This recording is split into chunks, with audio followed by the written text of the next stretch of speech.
হয়েছে ডান লাল আলো জ্বলতেছে ওকে ওকে আচ্ছা লিটারি ফিচার কি ও রোমান্টিক পিরিয়ড শুরু করছিলাম কেবল বোধ হয় না আর নিও ক্লাসিক্যাল শেষ আচ্ছা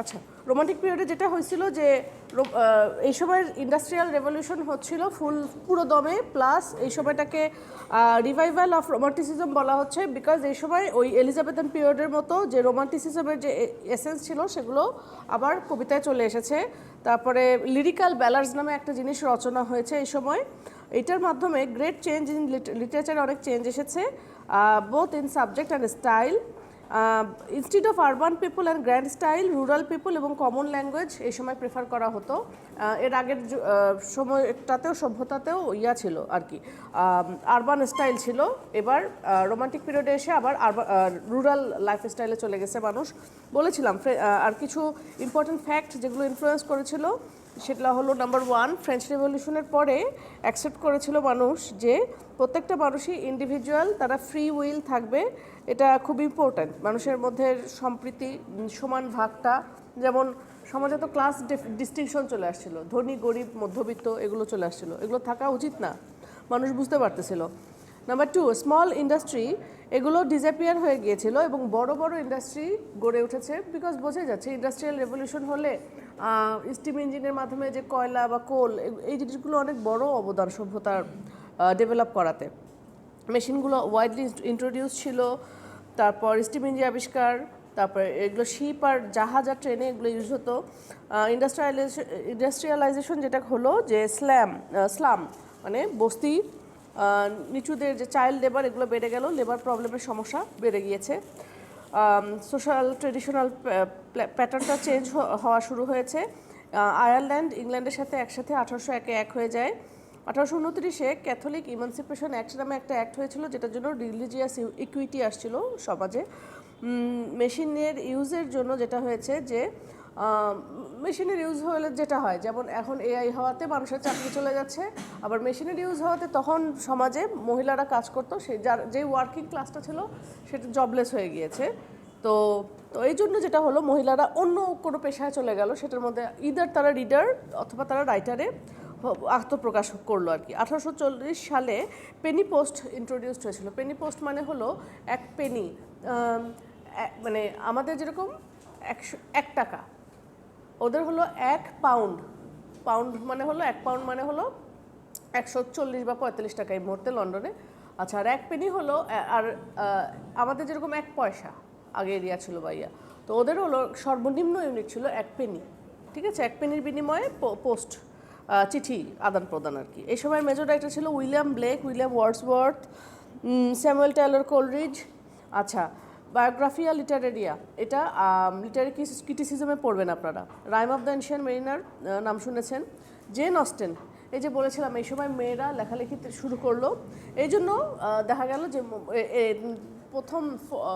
প্রথম সারির সাহিত্যিক ছিল লেখিকা ছিল হলো জেন অস্টেন উনি অ্যান্টি রোমান্টিক ছিলেন এই রোমান্টিক পিরিয়ডে এসে বিকজ তার ইউথফুল প্যাশনের এগেনস্টে এক ধরনের অ্যাটিটিউড ছিল আচ্ছা অ্যান্টি রোমান্টিক কেন ওনার হ্যাঁ ফেমিনিস্ট ছিলেন না সেরকমভাবেও না প্রাইড অ্যান্ড প্রেজুডিসে দেখাইছে যে একটা মেয়ে গরিব ঘর থেকে উঠে এসেছে কিন্তু সে অনেক স্ট্রং সে কারো কথায় খায় পড়ে না কোনো ধনী লোকের ইয়াতে সে আচ্ছা প্রাইড অ্যান্ড প্রেজুডিসটা তো এটা হলো জেন আয়ারের ইয়াতে আর প্রাইড অ্যান্ড প্রেজুডিসে দেখিয়েছে যে প্রাইড অ্যান্ড প্রেজুডিসের ঘটনা এখন বর্তমানে ভারতীয় সমাজেও আছে যেরকম মেয়েদের পণ প্রথা অনেক টাকার বিনিময়ে বিয়ে দেওয়া লাগে যে এই যৌতুকের যে ব্যাপারটা আর কি প্রাইড অ্যান্ড প্রেজুডিসে ওটাই দেখাইছে যে ওইভাবে না দেখালেও যে তখনকার দিনে ইংল্যান্ডের অবস্থা ওরকম ছিল না মেয়েদের সমাজে কিছুই প্রাইড অ্যান্ড প্রেজুডিসে সমাজের যে সমস্যাগুলো ওগুলো দেখাই দিছে মেয়েদের কী সমস্যা ফেস করতে হতো যে বাবা মার 5টা মেয়ে বাবা মার মাথায় বোঝা যে কীভাবে বিয়ে দিবে কারণ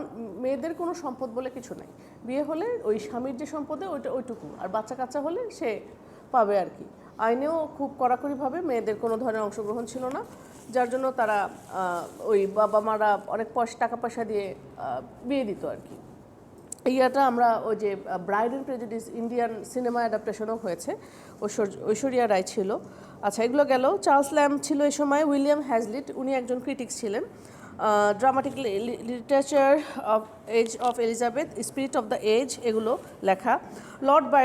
লর্ড বায়রন একজন উল্লেখযোগ্য আর কি রোমান্টিক পোয়েট। ওনার উল্লেখযোগ্য সাহিত্য হলো ডন জুয়ান। পার্সি বিশি শেলি, নাম তো শুনেছেন, John Keats. Major literary features এগুলো ছিল হলো creative enthusiasm reached almost the level of Elizabethan creative force. আচ্ছা, ক্রিয়েটিভিটি বেড়ে গেল মানুষের। এলিজাবেথান এজের মতো একটা মানে রোমান্টিক এজটাকে বলা হয় এলিজাবেথান এজেরই একটা এসেন্স। তো এলিজাবেথান এজ যেহেতু ওই সময় ডেভেলপ করেছে, রোমান্টিক পিরিয়ডও ছিল, ভালোই ছিল। আর এটা শিফট চলে গিয়েছে, এটার ফোকাসটা চলে গেছে আর্লিয়ার এজের faith in reason to faith in sense, intuition and imagination. মানুষ এর আগের এজে ছিল হলো রিজন বা যুক্তির যুগ ছিল। এই এজে যেটা হলো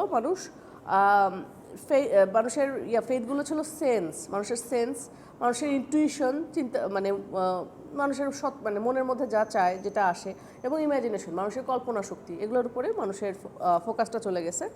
সাবজেক্টিভ পোয়েট্রির জায়গায় অবজেক্টিভ পোয়েট্রি জায়গা করে নিয়েছে। It values common natural man and rejects artificial urban life as subject of poetry. সাধারণ মানুষের ন্যাচারাল জীবনের প্রতি যে চিত্রগুলো মানুষ তুলে ধরেছে, রাদার দেন আর্টিফিশিয়াল যে আরবান লাইফ, এগুলোকে মানুষ ত্যাগ করেছে সে সময়।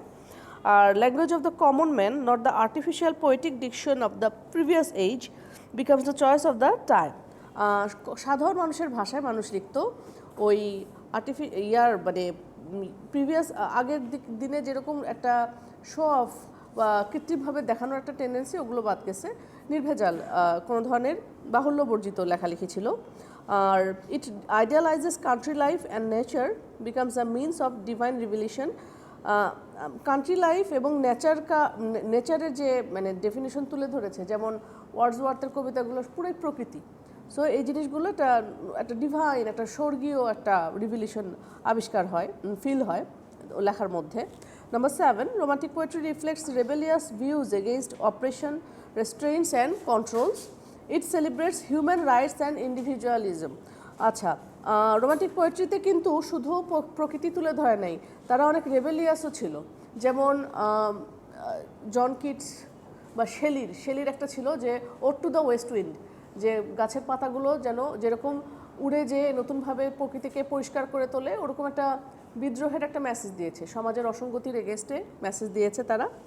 আর তারা ওই অপারেশন রেস্টুরেন্ট এগুলো ওগুলোর এগেনস্টে ওনারা লেখালেখি করেছেন, এবং মানুষের রাইট, মানুষের অধিকার বোধ, মানুষের ইন্ডিভিজুয়ালিজম, এগুলোর উপরে কথা বলে গিয়েছেন romantic সাহিত্যিকরা। Romantic literature shows interest in the medieval past, the supernatural, the mystical, the Gothic and the exotic. আচ্ছা, গোথিক জিনিসটা কি? গোথিক জিনিসটা হলো, গোথিক এক ধরনের টার্ম।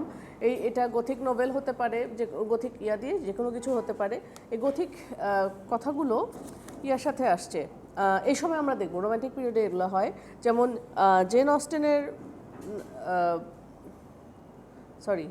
শার্লট ব্রন্টে, উনি এরকম গথিক জিনিসগুলো আনছেন। তারপরে চার্লস ডিকেন্স, ওনাদের লেখার মধ্যে আমরা এই গথিক এলিমেন্টগুলো দেখি। আমরা এই যে অ্যাডামস ফ্যামিলি নিয়ে, তো এটা এখন কি আছে, ওয়েনসডে নেটফ্লিক্সে দেখেছি। এগুলো হলো, এটা গথিক কনসেপ্ট, বিকজ এটা হলো ওই সময়কার ওটা ওই সময়ের অ্যাডামস ফ্যামিলি ছিল আসলে নাম। ওখান থেকে অ্যাডামস ফ্যামিলির মধ্যে যে ছোটো মেয়েটার নাম ছিল ওয়েডনেসডে, ওর নামে নেটফ্লিক্সে দেখিয়েছে। তো ওই টার্মটা হলো গথিক। একটা রহস্য থাকবে পুরা গল্প জুড়ে, একটা পাস্ট থাকবে মানুষের, এবং জিনিসগুলো সব ব্ল্যাক অ্যান্ড হোয়াইট টাইপের। যেমন ওয়েডনেসডে অ্যাডামস, ও কোনো ধরনের কালারফুল কিছু পরে না, ও টোটাল লিপস্টিকটাও কালো। সো তারপরে কালো নেল পালিশ, কালো সব কিছু। এটা হলো গথিক টার্ম আর কি। এটা মানে ছেলেমেয়েরা খুব হয় ইনফ্লুয়েসড এগুলোর দ্বারা। অনেকে দেখবেন ওর যে গথিক যারা কালচার ফলো করে, তারা সব কিছু ওরকম ব্ল্যাক পড়তে থাকে। গথিক, এটা আসছে আসলে লিটারেচার থেকে এই টার্মটা। It emphasises introspection, psychology, melancholy and sadness. কিসের উপর জোর দিয়েছে? ইন্ট্রোস্পেকশন, মানুষের অন্তর্দৃষ্টি, মানুষের মনের গভীর জিনিসপত্রগুলো, খুঁটিনাটি। সাইকোলজি, মানুষের মনস্তত্ত্ব। মেলানকলি, বিষণ্ণতা, এবং স্যাডনেস, মানুষের দুঃখবোধ। Myth and symbolism get prominence. Symbolism কী জিনিস? সিম্বলের মাধ্যমে, প্রতীকের মাধ্যমে কিছু ইয়া করা। আর মিথ তো মিথই, গ্রিক আর রোমান মিথগুলো, মানে যেগুলো মানুষের লোকে মুখে চলে আসছে, সেগুলোর সত্যি মিথ্যা যাচাই করার সুযোগ নাই, এই জিনিসগুলো হলো মিথ। আর স্টাইলের ক্ষেত্রে romantic poetry prefers spontaneity and free experimentation to strict conventional rules of composition. কম্পোজিশনের ক্ষেত্রে যে কোনো ধরনের মানে স্ট্রিক্ট কোনো কনভেনশনাল রুল ফলো করেনি, বরং মানুষের স্বতঃস্ফূর্তভাবে যেটা আসে সেটাই এক্সপেরিমেন্ট করেছে। জনরা অ্যান্ড ডেকোরাম এগুলোর ক্ষেত্রেও তাই করেছে। It prefers highly suggestive language to the neoclassical ideal of clarity and precision. এটা হাইলি সাজেস্টিভ ল্যাঙ্গুয়েজ ইউজ করেছে, রেদার নিওক্লাসিক্যাল আইডিয়াল যে ক্ল্যারিটি ছিল, প্রেসিশন ছিল, ওগুলো বাদ দিয়েছে। লিরিক পোয়েট্রি ডোমিনেটস এই সময়, ওই গীতি কবিতা যেগুলো কবিতার শেষে রাইমগুলো থাকবে, এরকম গীতি কবিতাগুলো এই সময় ডোমিনেট করেছে। এই সময় উইমেন ফিকশন ফ্লারিশেস, মহিলারা লেখালেখি যেহেতু বেড়ে গেল, যেহেতু ইন্ডাস্ট্রিয়াল রেভলিউশনের জন্য মহিলাদের কাজ কমে গিয়েছিল। Mrs Ann Radcliffe, Jane Porter, Maria Edgeworth, Jane Austen এই সময়কার ফিমেল রাইটারদের মধ্যে উল্লেখযোগ্য ছিলেন। Criticism becomes an inseparable part of literature, অবিচ্ছেদ্য একটা অঙ্গ হয়ে গেল সাহিত্যের। তাদের মধ্যে কারা ছিলেন? Critics Wordsworth, Coleridge, Shelley, Lamb, De Quincey and Hazlitt. তারা সবাই কবিতাও লিখেছেন, ইয়াও করেছেন, ক্রিটিক্সও ছিলেন। আমি কই ছিলাম? ওই পাশে কি ওটা ইয়া লেখা, ভিক্টোরিয়ান পিরিয়ড? আচ্ছা, ভিক্টোরিয়ান পিরিয়ডের সময়কাল হলো 1832 to 1901। This age is named after Queen Victoria, যে ইংল্যান্ড রেইন করেছিল 1837 থেকে 1901-এ। এটা খেয়াল করা যেতে পারে যে কুইন ভিক্টোরিয়া রেইনে ক্ষমতায় আসছে 1837-এ, কিন্তু তার 5 বছর আগেই এই এজটা শুরু হয়ে গিয়েছে, বিকজ লিটারারি ফিচার্সগুলো 1832 থেকেই ভিজিবল ছিল। তো দ্য 12 আচ্ছা 1848 থেকে 1860 এই সময়কাল, মানে 1837 থেকে শুরু, তো তারপরের ঘটনা বলছি। 1848 থেকে 1860 এই 12 বছরে এই সময়টাকে বলা হচ্ছে এজ অফ প্রি রাফায়েলাইটস, বিকজ এই সময় প্রি রাফায়েলাইটস এজ মানে কি, এটার সাথে রাফায়েল নামের কেউ যুক্ত। তো কি হয়েছে? The artist of that time followed the art forms used before the period of Raphael. Raphael নামে একজন আর্টিস্ট ছিলেন, চিত্রশিল্পী। মানে সাহিত্য কিন্তু এই চিত্রশিল্পীর ইয়াও আছে, যে কোনো ধরনের শিল্প। মানে 1483 থেকে 1520-এর সময়কাল ছিলেন রাফায়েল, ইটালিয়ান আর্টিস্ট উনি ছিলেন। তো ওনাকে ফলো করেছে D G. Rossetti, W.H. Hunt, J Millais formed this group, and later on Christina Rossetti, William Morris and A Swinburne join them. 5-6 জন মিলে এই মুভমেন্টটা ফলো করেছে। অরিজিনালি এটা একটা মুভমেন্ট ছিল ফর পেইন্টার্স, মানে যারা ছবি আঁকে তাদের movement actually, but eventually these ideals took the shape of a Literary movement. এটা আস্তে আস্তে পেইন্টিং মুভমেন্ট থেকে লিটারারি মুভমেন্টে চলে গেছে। Medievalism, symbolism, sensuousness, truthfulness and simplicity ছিল main feature of the pre Raphaelites. আচ্ছা, তাহলে মিডিভালিজম মানে কি? মধ্যযুগের যে কনসেপ্টগুলো আসছে এই সময় এই লেখাগুলোর মধ্যে, সিম্বলিজম নিয়ে লিখেছেন তারা। আর কি নিয়ে লিখেছেন? সেন্সুয়াসনেস, ট্রুথফুলনেস, সততা, অ্যান্ড সিম্পলিসিটি নিয়ে লিখেছে।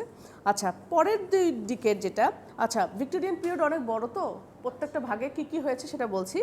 পরের লাস্ট দুটো ডিকেড এই সময়ের 1880 থেকে 1901 of this period is called the age of aestheticism. In reaction against the Victorian moral obsession, it was held that art should have its end in itself, which lies in its beauty and formal perfection. Age of aestheticism এই জন্য বলছে আর্টের একটা নান্দনিক সৌন্দর্য নিজেরই থাকবে। অ্যাস্থেটিসিজম মানে কি? নান্দনিকতা, সৌন্দর্য। এটা আর্টের নিজস্ব একটা সৌন্দর্য থাকা উচিত। এই আইডিয়াল ফলো করে যারা মেনটেন করতো তাদের এজটাকেই বলা হচ্ছে age of aestheticism. This decades also called decadence. একদিকে আবার অ্যাস্থেটিসিজমও বলছে, আর একদিকে আবার ডেকাডেন্স বা ক্ষয় এটাও বলছে, because it was a fall and decay of the Victorian spirit and standard in these years. Victorian স্পিরিটটা ক্ষয় হয়ে যাওয়াতে এর জন্য ডেকাডেন্সও বলছে। ইম্পর্টেন্ট ফ্যাক্ট ছিল, first reformation act 1832 it was passed. The second reformation act এটা 1867 এবং থার্ড রিফরমেশন অ্যাক্ট 1884। আচ্ছা, এই রিফরমেশন অ্যাক্টগুলো কী জিনিস? This gave voting rights to every male and brought about significant changes in social life. আচ্ছা, 3টা অ্যাক্টের মাধ্যমে সমাজের সর্বস্তরে মানুষের ভোটের অধিকার নিশ্চিত করেছে, ভোটিং রাইটস। পরবর্তীতে 1917 বা 18 সালে দেখবেন প্রথম মহিলারা পোল্যান্ডে ভোটের অধিকার পায়, এখানে পরবর্তীতে লেখা আছে। 1833-তে স্লেভস ওয়্যার ডিক্লেয়ার্ড ফ্রি। 1776-এ আমেরিকা স্বাধীনতা লাভ করলেও পরবর্তীতে 1833 পর্যন্ত লেগে যায়, স্লেভ ট্রেডটা বন্ধ হয়ে গিয়েছে, স্লেভরা পুরোপুরি ফ্রি ছিল। চিমনি সুইপস অ্যাক্ট হয়েছে, এগুলো অ্যাক্টের মাধ্যমে চাইল্ড লেবার যেন না হয় এগুলো নিষিদ্ধ করা হয়েছে। আমরা দেখেছি ইন্ডাস্ট্রিয়াল রেভলিউশনে বা রোমান্টিক পিরিয়ডে চাইল্ডদেরকে কীভাবে অ্যাবিউজ করেছে। Mechanism of railways and ships was improved, which helped develop overseas commerce and industry and thus brought material affluence. এটার মাধ্যমে আচ্ছা, রেলওয়ে মানে রেলপথ এবং জাহাজ নদীপথে এই ধরনের যে কমার্স, এগুলো ইমপ্রুভ করার জন্য কি হয়েছে, কমার্স ডেভেলপ করেছে, একটা ব্যবসা, একটা ইন্ডাস্ট্রি দাঁড় হয়ে গিয়েছে, এগুলোর মাধ্যমে মানুষ একটু অ্যাফ্লুয়েন্সি 2-4 পয়সা হাতে আসছে। There was a significant progress of women during this time. এইখানেও মহিলাদের অনেক উন্নতি হয়েছে। এগ্রিকালচার বেসড সোসাইটি ভেঙে পড়েছে, রাদার ডেভেলপড ইন্ডাস্ট্রি বেশি গড়ে উঠেছে। This had a strong effect on the rural people. এটা আবার গরিব না তো গ্রামের মানুষের উপরে প্রভাব ফেলেছে। রুরাল পিপল মানে কিন্তু not poor, they are not poor, rather they are actually তারা বেশি wealthy. The theory of evolution and the concept of communism changed the traditional view of life and religion. Theory of এভলিউশনে Darwin যখন দেখালো যে বানর থেকে মানুষের বিবর্তন হয়েছে, কনসেপ্ট অফ কমিউনিজম, কার্ল মার্কসের যে কমিউনিস্ট থিওরিটা আর কি, মানুষের মধ্যে ভেদাভেদ থাকবে না বা কিছু এরকম একটা দেখিয়েছেন, মূল কথা এটা ছিল। এগুলো মানুষের ট্রেডিশনাল যে জীবন দর্শনগুলো এগুলো চেঞ্জ করে ফেলেছে, ধর্মের প্রতি বিশ্বস্ততা এগুলো চেঞ্জ হয়ে গেছে। ফ্যাবিয়ান সোসাইটি নামে একটা সোসাইটি গড়ে উঠেছিল 1883-তে। তারা চেয়েছিল যে এখানে কোনো ক্লাস স্ট্রাগল থাকবে না, বোঝাই যাচ্ছে কার্ল মার্কসের দ্বারা তারা ইন্সপায়ার্ড। জর্জ বার্নার্ড শ ছিল one of the members of this society. তাহলে ফ্যাবিয়ান সোসাইটি একটা ইম্পর্টেন্ট সোসাইটি, যারা ক্লাস রুলটা চাইতো না, বার্নার্ড শ উল্লেখযোগ্য মেম্বার ছিল। এ সময়কার উল্লেখযোগ্য সাহিত্যিকের মধ্যে অনেকেই ছিল। চার্লস ডারউইনও, উনি যেহেতু উনি লিখেছেন সায়েন্স রিলেটেড বই, উনিও ওনার অবদানও আছে সাহিত্যে। আলফ্রেড লর্ড টেনিসন ইন মেমোরিয়াম, এটা একটা উল্লেখযোগ্য কবিতা, পড়বেন এই সময়। এলিজাবেথ ফিটজারেল্ড রুবায়াত অফ ওমর খৈয়ামের উপরে লিখেছেন। তারপরে ইম্পর্টেন্ট আর কি আছে, WM থ্যাকারে ভ্যানিটি ফেয়ার, এই সময়কার ভিক্টোরিয়ান পিরিয়ডের লেখা। চার্লস ডিকেন্স তো এই নামের মানে উইজার্ডও আছে, জাদুকরও আছে, রাইটারও আছে। চার্লস ডিকেন্সের উল্লেখযোগ্য হলো Oliver Twist, David Copperfield, sorry আমি চার্লস ডিকেন্স বলতেছি, মানে ডেভিড কপারফিল্ড নামের উইজার্ড আছে। অলিভার টুইস্ট, ডেভিড কপারফিল্ড, তারপর Tale of Two Cities, Great Expectations, এগুলোর মধ্যে 2-4টা অবশ্যই আপনাদের থাকবে, সিলেবাসে থাকবে, কখনো না কখনো পড়বেন। কখনো পড়েছেন চার্লস ডিকেন্সের? আচ্ছা, এই ভিক্টোরিয়ান এজের একটা কমন প্যাটার্ন আছে লেখার, সেই প্যাটার্নটা কি আমি পরবর্তীতে বলছি। রবার্ট ব্রাউনিং ড্রামাটিক মনোলগ লেখার জন্য বিখ্যাত। ড্রামাটিক মনোলগ মানে নিজের মধ্যে মানুষ একটু কথা বলতে থাকে, ওই হলো ড্রামাটিক মনোলগ। ওনার কবিতা আপনারা পড়েছেন, মাই লাস্ট ডাচেস, ফ্রা লিপোলিপি, আরও কী জানি আছে। শার্লট ব্রন্টে, জেন আয়ার, শার্লট ব্রন্টের উল্লেখযোগ্য উপন্যাস হলো জেন আয়ার। এই শার্লট ব্রন্টে ইনিও গথিক নোবেল লিখেছেন। এমিলি ব্রন্টে ছিল শার্লট ব্রন্টেরই আরেক বোন, তারও একটা ইম্পর্টেন্ট বই আছে উদারিং হাইটস। আমি এই আমি পড়েছি সেবা প্রকাশনের মানে বইমেলায় পেয়ে পড়েছি আর কি। তাছাড়াও লিটারেচারেও এই বইটা সুন্দর কাহিনী। কার্ল মার্কসের দাস ক্যাপিটাল, এটাই কমিউনিজমের উপরে লেখা বই। ওনারা অর্থনীতিবিদ হলেও সমাজে ওনাদের অবদান এভাবে। জর্জ ইলিয়ট আসলে তার এটা রিয়েল নাম না, তার হলো সাইলাস মার্নার, এটা তার উল্লেখযোগ্য লিটারেচার, এটাও আপনারা পড়বেন হয়তো। হারম্যান মেলভিল, মবি ডিক, এটা একটা ইম্পর্টেন্ট। তারপর ম্যাথিউ আর্নল্ড, তিনি একজন কবি এবং ক্রিটিক ছিলেন, তার স্ট্রং মোরাল ভয়েসের জন্য উনি পরিচিত। মার্ক টোয়াইন, ইনিও একজন সাহিত্যিক। টমাস হার্ডি, তার উল্লেখযোগ্য হলো উপন্যাস টেস অফ দ্য ডারবারভিলস, খুবই দুঃখের। হেনরি জেমস তো সাহিত্যিক। ফ্রেডরিক নিটশে হলো দার্শনিক। অস্কার ওয়াইল্ড, উনি একজন কবি, নোভেলিস্ট এবং ড্রামাটিস্ট একসাথে। George Bernard Shaw, modern dramatist, আধুনিক নাট্যকার, famous for his drama of ideas. Arms of the Man, George Bernard শয়ের উল্লেখযোগ্য নাটক। তারপর রুডিয়ার্ড কিপলিংয়ের পরিচয় হলো জাঙ্গল বুক, মোগলির লেখক। আর রুডিয়ার্ড কিপলিংয়ের আর একটা উল্লেখযোগ্য অবদান আছে কিম, এটা হলো আর কি পোস্ট মডার্ন বা ওই যে সাবঅল্টার্ন পোস্ট কলোনিয়াল লিটারেচারের সাথে জড়িত আর কি লেখাটা। আচ্ছা, মেইন লিটারেরি ফিচার্স এই সময়কার ভিক্টোরিয়ান লিটারেচার রোমান্টিক ইউটোপিয়ানিজম থেকে। রোমান্টিক ইউটোপিয়া মানে হলো যেখানে ওই যে তারা নিজেদের একটা জগৎ বানিয়ে নিয়েছে যেখানে কোনো দুঃখ দুর্দশা থাকে না, এটাকে বলে ইউটোপিয়ানিজম। সেখান থেকে ইউটিলিটারিয়ানিজম ইউটিলিটারিয়ানিজম মানে কি ভোগবাদ বা এই জাতীয় কিছু। রোমান্টিক ইমাজিনেশন থেকে রিয়েলিটিতে চলে এসেছে সাহিত্য এখানে। From romantic common man to middle class, common man থেকে এবার সাহিত্যটা মিডল ক্লাসে চলে এসেছে। Victorian attitude two nature also changes, প্রকৃতির প্রতি যে নেচারটা ছিল রোমান্টিক পিরিয়ডে সেটা চেঞ্জ হয়েছে। রোমান্টিক সাহিত্যিকদের ক্ষেত্রে এটা ছিল কাইন্ড এবং হারমোনিয়াস ছিল, ভিক্টোরিয়ানদের কাছে এটা ছিল হার্শ এবং ক্রুয়েল, নেচার এরকম ছিল তাদের কাছে। Prudery and morality become the controlling principles of creative works. Prudery মানে লোক দেখানো কোনো কিছু, এটা খারাপ জিনিস একটা। মোরালিটিরও কনসেপ্ট, মানে ভিক্টোরিয়ান এজে মানুষ সব they faked it. It encourages compromise and construction, compromise মানে কম্প্রোমাইজ করা, এবং কনস্ট্রাকশন গঠনমূলক কিছু। In the early part of this age literature chooses art for life sake as the principle of art and asserts deductive purposes. Earlier পার্টে ওই জীবনের জন্য art এই কনসেপ্টটা তারা নিয়েছে এবং নীতিনৈতিকতামূলক পারপাস নিয়েছে। The mass writings of this age reflects a highly idealized notion of proper behavior. কীভাবে মানুষ প্রপার করবে এটার উপরে লেখালেখি হয়েছে। দুই ধরনের একটা ডুয়ালিজম ছিল, দ্বৈত একটা জিনিস, রিজন অ্যান্ড ইমোশন। একই সাথে যুক্তি, রিজন, ইমোশন হলো আবেগ। ম্যাটেরিয়ালিজম অ্যান্ড মিস্টিসিজম, ম্যাটেরিয়ালিস্টিক ভোগবাদ, মিস্টিসিজম হলো মরমী দার্শনিকতা। রিলিজিয়ান অ্যান্ড সায়েন্স, এটা তো ভিক্টোরিয়ান এজের ইয়াই হলো, রিলিজিয়ানের দিকে যাব না সায়েন্সে। Faith and doubt, freedom and restriction, এটা ভেরি কমন ছিল এই সময়কার লিটারেচারে। Poets, novelists and essayists of this age emphasise truth, justice, brotherhood, peace and stability. এরা কিসের উপর চাপ জোর দিয়েছে? ট্রুথ, সত্যতা, জাস্টিস, বিচার, brotherhood, peace and stability. Dramatic monologue এবং এলিজি এই সময় পপুলার পোয়েটিক ফর্ম ছিল। Isolation, loss of faith, despair and emancipation of women আর কমন থিমস অফ পোমস। কবিতায় মানুষ আইসোলেশন মানে বিচ্ছিন্নতাবোধ, লস অফ ফেইথের একটা লস, ডিসপেয়ার হতাশা, নারী ইমানসিপেশন উইমেন মানে হলো নারী মুক্তি, এগুলো ছিল কবিতার থিম। Classical myths are retold in poems, classical যে ইয়াগুলো মিথ এগুলো কবিতায় আবার নতুন করে বলা শুরু হয় এই সময়। আচ্ছা, নাম্বার 10, আমি কি 10 এখানে আছে? হ্যাঁ, ওই যে 10। The novel becomes the dominating literary form in this Victorian period. এই সময় উপন্যাস এসে মানে মেজর লিটারি ফর্ম হয়েছে।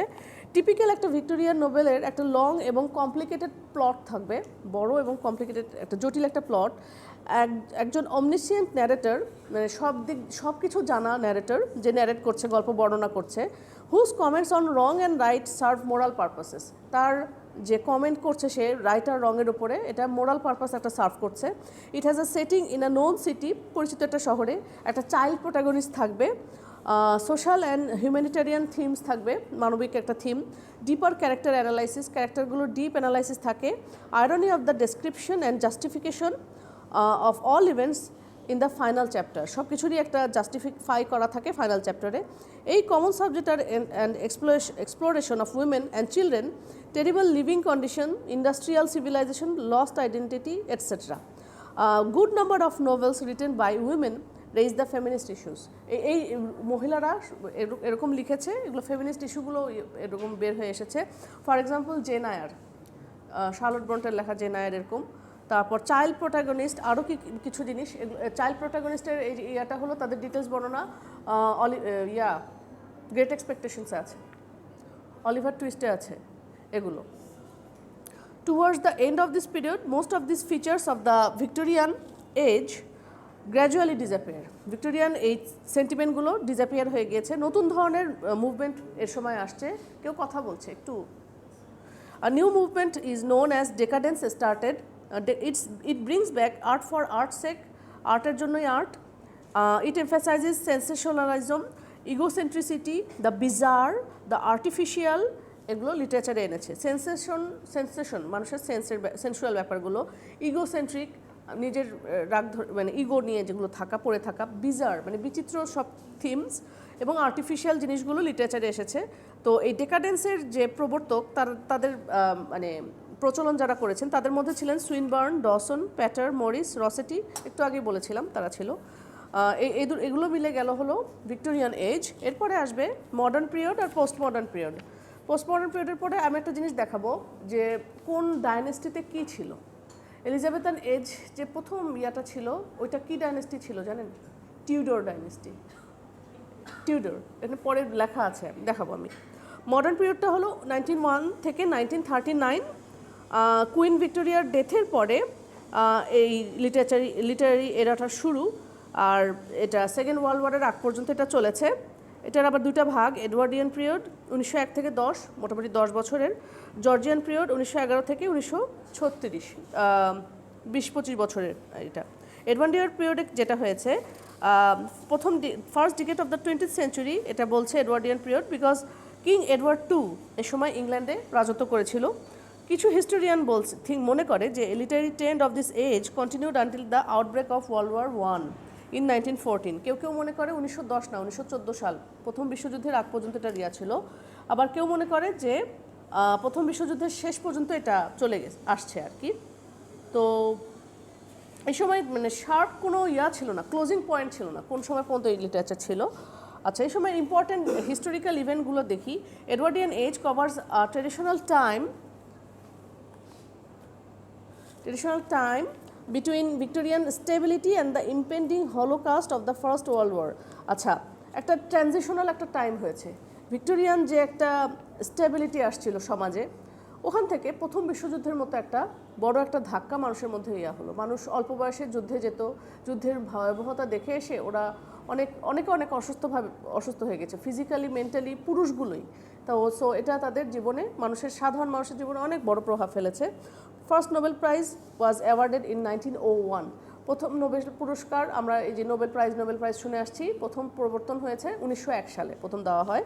1902-এ second world war Boer war in South Africa. 1902-এ সাউথ আফ্রিকাতে একটা যুদ্ধ হয়েছে, দ্য সেকেন্ড বোর ওয়ার। এটার মাধ্যমে ব্রিটেনের সাথে অন্যান্য মানে ইয়ার সাথে into anti and pro-war factions, and the conflict eventually resulted in power reduction of the parliamentarians। South আফ্রিকার সাথে ব্রিটেনের একটা ওয়ার হয়েছে, এটার মাধ্যমে আলটিমেটলি যেটা হয়েছে পার্লামেন্টারিয়ান সংসদের যে ইয়াটা ওটা কমে গিয়েছে, রাইটটা। Women's Social and Political Union, মহিলাদের একটা ইউনিয়ন গড়ে ওঠে 1903। First Congress for Freudian Psychology was held in Salzburg in 1908। ফ্রিউডিয়ান psychology, ওই যে সিগমুন্ড ফ্রয়েড, তার যে উল্টাপাল্টা চিন্তাধারা বৈজ্ঞানিক, তো ওদের একটা ইয়া আর কি, কংগ্রেস, একটা সংগঠন এটা গড়ে উঠেছে, বা এটা অনুষ্ঠিত হয় 1908-এ। প্রথম transatlantic wireless signals were sent by Guglielmo Marconi আছে। মার্কনি প্রথম যে বলা হয়ে থাকে ওয়্যারলেস সিগন্যাল পাঠিয়েছিলেন, সেটা এই সময় হয়েছে। পাবলো পিকাসো কিউবিজমের একটা প্রবর্তন শুরু করেন 1907 থেকে 11-এর মধ্যে। কিউবিজম, পিকাসোর আর্টগুলো দেখবেন একটা কনস্ট্রাক্ট আর্ট, মানে ছবির মাধ্যমে, আর্টের মাধ্যমে একটা মেসেজ দেওয়া।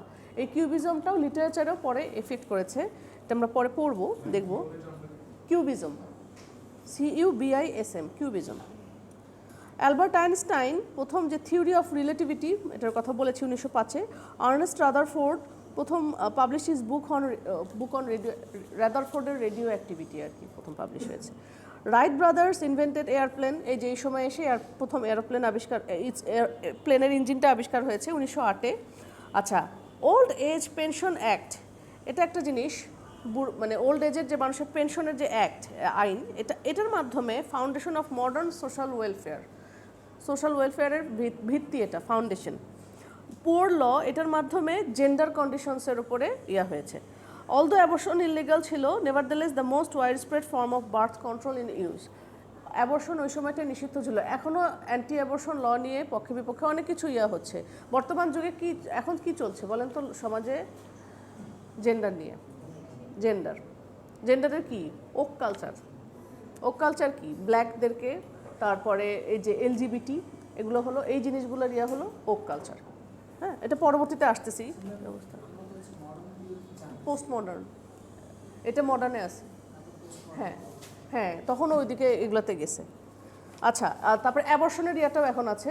অ্যাবর্শন ইল্লিগাল, কি গর্ভপাত ইল্লিগাল, কিন্তু তারপরও বার্থ কন্ট্রোলের এটা মাধ্যম ছিল। Irish National Theatre was founded in Dublin. ডাবলিনে আইরিশ ন্যাশনাল থিয়েটার ফাউন্ড হয়েছে, থিয়েটার ওখানে গড়ে উঠেছে। Working class are beginning to protest politically for a greater voice in government and the level of industrial unrest on economic issues was high in 1908।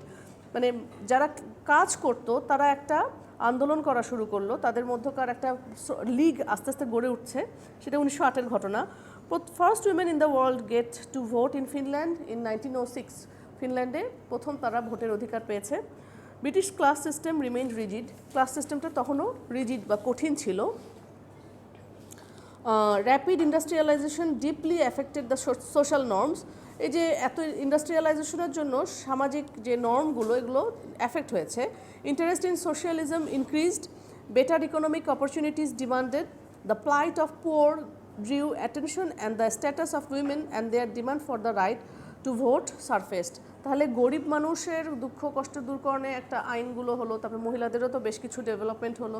So social নর্মসগুলোতে কিছু changes আসলো, effect আসলো। এই সময়ের major writer ছিল হলো Henry James, Andrew Cecil Bradley, ইনি একজন critic, George Bernard শ, আগেও বলেছি, জোসেফ কনরাড, যে সাবালডার্ন বা post colonial writer Joseph Conrad, ওনার উল্লেখযোগ্য উপন্যাস হার্ট অফ ডার্কনেস সামনে পড়বেন। আর আছে হলো কিম, রুডিয়ার্ড কিপলিংয়ের, J M. Synge, Riders to the Sea, উল্লেখযোগ্য উপন্যাস নোভেল বা ড্রামা একটা কিছু, গিলবার্ট কিথ, চেস্টারটন, এডওয়ার্ড মর, E M. Forster, Passage to India, E M. Forster আপনারা পেয়ে থাকবেন। মেইন লিটারি ফিচার্স এই সময়ে, the changes in economy brought new found wealth and new demands. মানুষ আস্তে আস্তে ধনী হলে যেটা হবে কি, মানুষের ধন সম্পদ বাড়লো এবং ডিমান্ডগুলো বাড়লো। Literature of this time reflects indulgence in cuisine, fashion, entertainment and travels. লিটারেচারে এগুলো জিনিস আসলো, যে খাবার দাবার, ফ্যাশন, এন্টারটেনমেন্ট এবং ট্রাভেল, বিনোদনের সংজ্ঞা বদলে গেল। এগুলোই বিনোদনের সংজ্ঞা হলো এখন যেটা আর কি, সেটা আর কি।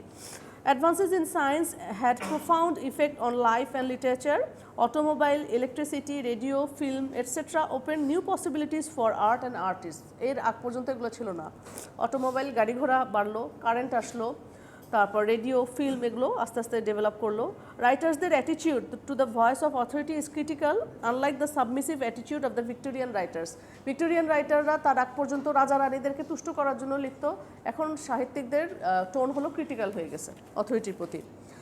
Number 4, Victorian style still continues. Victorian style তখনও কন্টিনিউ করেছে। Women issues come to light and in literary works. মহিলাদের যে সমস্যাগুলো, যেমন প্রাইড অ্যান্ড প্রেজুডিসে আমরা দেখতেছি, আস্তে আস্তে এগুলো সাহিত্যে দেখা গেল, মহিলারা কী ধরনের সমস্যা ফেস করছে সমাজে। The poor finds a stronger voice in literature. মানে অপেক্ষাকৃত সমাজের দুর্বল স্তর কারা, পুয়ার, চিলড্রেন, উইমেন, তাদের নিয়ে হলো আর কি, তাদের একটা অবস্থান আসলো। Emphasis on moral conduct and prudery declines. ওই যে একটা ছদ্ম একটা মানে ভাব নিয়ে থাকা, ওই জিনিসগুলো, প্রুডারিগুলো, এগুলো কমে গিয়েছে। Greater awareness of human rights influences writings. Human রাইটের উপরে মানুষ আস্তে আস্তে আরও লেখা শুরু করলো। Late Victorian decadence believe in art for art's sake continues. ওই আর্টের জন্য আর্ট, এই কনসেপ্টটা ছিল। A sense of detachment alienates the serious artist from general readers because of this belief. আচ্ছা, এক ধরনের মানে রিডারদের থেকে রাইটাররা আলাদা হয়ে যায়, তারা তাদের মতো করে লিখছে, আমরা আমাদের মতো লিখে যাবো, এটাই হলো আর্ট ফর আর্ট সেক। তো this resulted a wide gap between serious works and popular works. এটা একটা সিরিয়াস লেখা এবং পপুলার লেখার মধ্যে একটা ডিফারেন্স একটা গ্যাপ এসে যায়। Mass reading public emerges as a consequence of the education act in 1870। আচ্ছা, একটা জিনিস দেখেন, 1870-এ এডুকেশন অ্যাক্ট নামে একটা অ্যাক্ট হয়েছিল। এটা একটা ইম্পর্টেন্ট জিনিস। এটার জন্য কম্পালসারি প্রাইমারি এডুকেশন করা হয়েছিল, সবাই প্রাইমারি এডুকেশন পাবে, যে কোনো স্তরের লোক। এটার জন্য কি হয়েছে, ম্যাস রিডিং পাবলিক মানে রিডিংয়ের প্রতি মানুষের আগ্রহ বেড়ে গেল। Consequently popular fiction was in great demand. এই কল্পকাহিনী বা ফিকশনগুলো আস্তে আস্তে ডিমান্ড বেড়ে গেল, এগুলো লেখা অনেক শুরু হয়ে গেল। Many authors turn away from the Victorians' optimism and their self-imposed duty of civilizing the world. The white man's burden, thus authors satirize Victorian values. বেশ কিছু রাইটার ভিক্টোরিয়ান যে অপটিমিজম মানে আশাবাদ, এগুলো থেকে মানে সরে গেল, তাদের লেখালেখির জগৎ থেকে, মানে এই কনসেপ্ট থেকে সরে এসেছে। এরা কি করেছে, বরং ভিক্টোরিয়ান ভ্যালুদেরকে স্যাটায়ার করেছে, মক করেছে। The advancement of psychoanalysis has a deep impact on the creative work of this period. Psychoanalysis-এর একটা ডিপ ইম্প্যাক্ট হয়েছে এই সময় লেখালেখির উপরে। The progress in comparative mythology has introduced the intelligentsia to the study of different belief systems. আচ্ছা, comparative একটা mythology, এটার একটা প্রোগ্রেস হয়। এটার জন্য কি হয়েছে, রাইটারদের যে ফেইথ ছিল ক্রিশ্চিয়ানিটিতে, সেটার সাথে এবং কারেক্ট ফেইথ, এগুলোর মধ্যে একটা দ্বন্দ্ব চলতে থাকে। ওকে, এরপরে পিরিয়ড হলো জর্জিয়ান পিরিয়ড। জর্জিয়ান পিরিয়ড হলো 1910 থেকে 1936 বলেছিলাম। জর্জ V যে এই সময় ইংল্যান্ড রুল করেছে, এটা হলো second phase of modern age. However literary features of modern age continued till 1939, the year in which second world war broke out. আচ্ছা, এই জন্য এই সময়ের ইম্পর্টেন্ট ফ্যাক্টগুলো কি, Victorian peace and order was no more. Victorian যে peace and order যতটুকু ছিল সমাজে, শান্তি শৃঙ্খলা এগুলো ছিল না, একটা আনরেস্ট ছিল এবং ভায়োলেন্স ছিল, এগুলো জীবনকে এনগালফ করে ফেলেছে। Imperialism become disturbing factor. এই ইম্পেরিয়ালিজমের উপরেই, অ্যান্টি ইম্পেরিয়ালিজম, এটার উপরেই লিখেছে মানুষজন। সাবঅল্টার্ন যে কনসেপ্ট, এগুলো আসছে। Colonial supremacy in European nations engaged in rivalry that led to the first world war. আচ্ছা, কলোনিয়াল সুপ্রিমেসি কার, ইংল্যান্ডের বেশি ছিল। এই সুপ্রিমেসিটা প্লাস ইউরোপিয়ান নেশনগুলোর মধ্যে এই কার বেশি কার কম, এগুলোর থেকে আস্তে আস্তে এই রাইভালরি, একটা শত্রুতা তৈরি হলো ওদের মধ্যে। সেখান থেকেই ফার্স্ট ওয়ার্ল্ড ওয়ার হয়েছে। উন্নত কয়েকটা দেশের মধ্যেই তো প্রথম বিশ্বযুদ্ধের শুরু, তাই না? This marks the end of Victorian optimism. Victorian আশাবাদ বা অপটিমিজম এগুলো সব ধ্বংস হয়ে গিয়েছে। Socialism had great influence on the English life and thought. Class feeling became stronger. সোশ্যালিজমের মাধ্যমে যেটা হয়েছে, ক্লাস ফিলিং, ধনী গরিব মধ্যবিত্ত, এই ফিলিংগুলো আরও স্ট্রঙ্গার হয়েছে। আচ্ছা, ফ্যাবিয়ান সোসাইটি নামে একটা সোসাইটি ছিল না, যে সমাজে কোনো ধরনের ক্লাস থাকবে না। এই সোসাইটি, যেটা 1883-তে ফাউন্ড হয়েছিল, started transition of land and industrial capital from individuals to collective ownership in a peaceful way. আচ্ছা, তখন ছিল হলো ল্যান্ড থেকে ইন্ডাস্ট্রিয়াল ক্যাপিটাল, ইন্ডিভিজুয়ালস থেকে কালেকটিভ ওনারশিপে গিয়েছে আর কি। তখন ওরা আসলে ইয়াতে গেছে, ইন্ডিভিজুয়ালদের কথা চিন্তা করছে, নির্দিষ্ট মানুষের, সেখান থেকে কালেকটিভ সামগ্রিক চিন্তাভাবনা করে গিয়ে এটা একটা পিসফুল ওয়েতে তারা তাদের মুভমেন্টটা চালিয়ে গিয়েছে। 1918-এ women gained the right to vote in Great Britain.